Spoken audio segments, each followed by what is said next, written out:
మనకు కొన్ని సామెతలు విన్నప్పుడు అరే ఇది ఎలా పుట్టింది అనిపిస్తుంది కదా. వాటి వెనక పెద్ద కథే ఉంటుంది.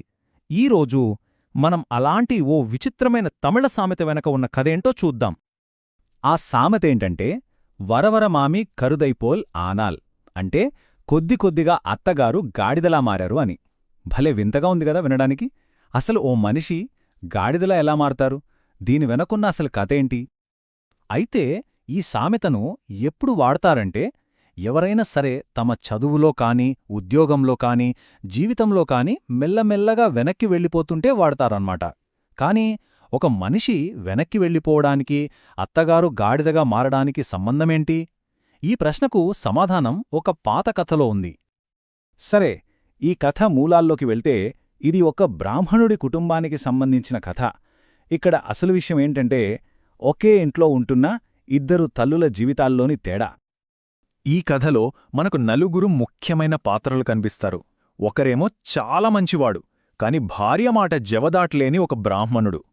ఇంకొకరు ఆయన అహంకారి భార్య. మూడో పాత్ర రోజు నరకం చూస్తున్న బ్రాహ్మణుడి తల్లి. ఇక నాలుగవ వ్యక్తి అల్లుడింట్లో గారాబంగా బతికేస్తున్న అతని అత్తగారు. ఇక్కడే ఉంది అసలు ట్విస్ట్. ఈ ఇద్దరు తల్లుల జీవితాలకు అస్సలు పోలికే లేదు. ఒక పక్క ఆ బ్రాహ్మణుడి తల్లి పాపం రోజంతా చాకిరీ చేస్తూ కనీసం కడుపు నిండా తిండికూడా లేకుండా అవమానాలు పడుతూ ఉంటుంది. మరోపక్క అతని అత్తగారేమో కూతురింట్లో మహారాణిలా అన్ని సౌకర్యాలు అనుభవిస్తూ హాయిగా ఉంటుంది. ఇలాంటి పరిస్థితుల్లో కథ ఒక కీలకమైన మలుపు తీసుకుంటుంది. ఆ వేధింపులు భరించలేక పారిపోయిన ఆ వృద్ధురాలికి ఊహించని విధంగా దేవుడి సహాయం జరుగుతుంది. ఒకరోజు సాయంత్రం ఏమైందంటే కోడలు ఎప్పట్లాగే నానా మాటలనడంతో ఆవిడ భయపడి ఇంటినుంచి పారిపోతోంది. చీకటి పడేసరికి ఏం చెయ్యాలో తెలియక దగ్గర్లో ఉన్న ఒక పాడుబడిన కాళీమాత గుడిలో తలదాచుకుంటుంది.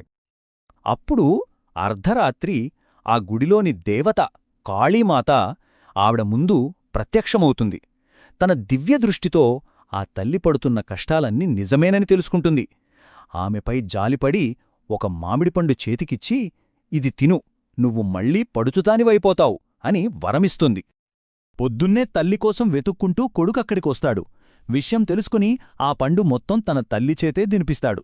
ఇక ఆమెను తన భుజాలపై ఎక్కించుకుని ఇంటికి తీసుకువస్తాడు. అక్కడ ఆమెను కిందకి దించేలోపే ఒక అద్భుతం జరిగిపోయింది.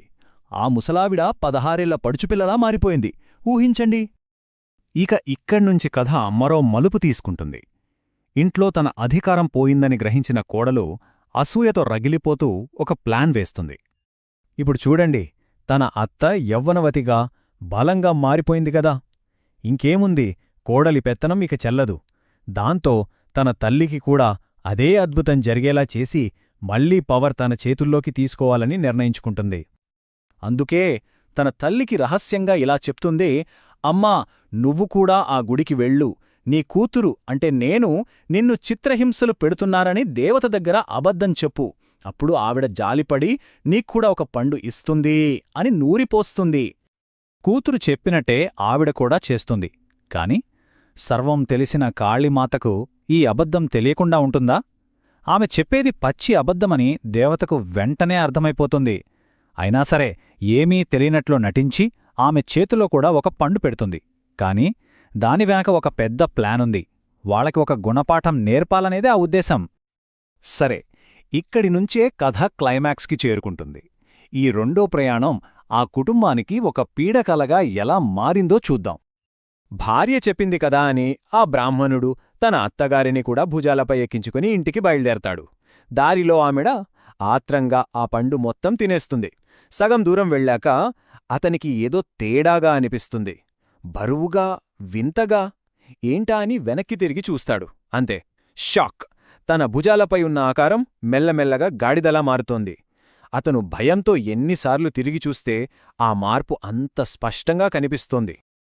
సో ఈ కథలోని ఈ సంఘటనే మనం మొదట్లో చెప్పుకున్న ఆ సామెతకు ఎలా దారితీసిందో చూద్దాం.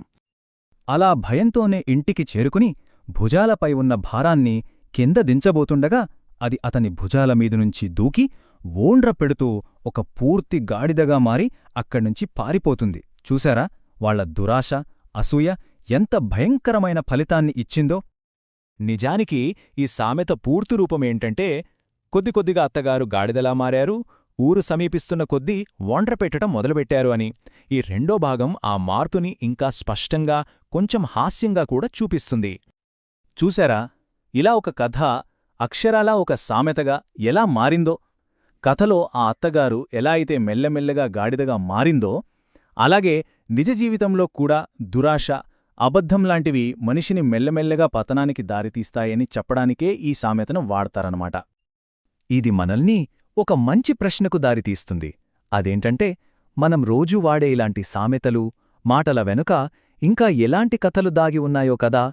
మన భాష వెనుక దాగి ఉన్న ఈ కథల గురించి ఆలోచిస్తే దానిలోని అందం మనకు ఇంకా బాగా అర్థమవుతుంది.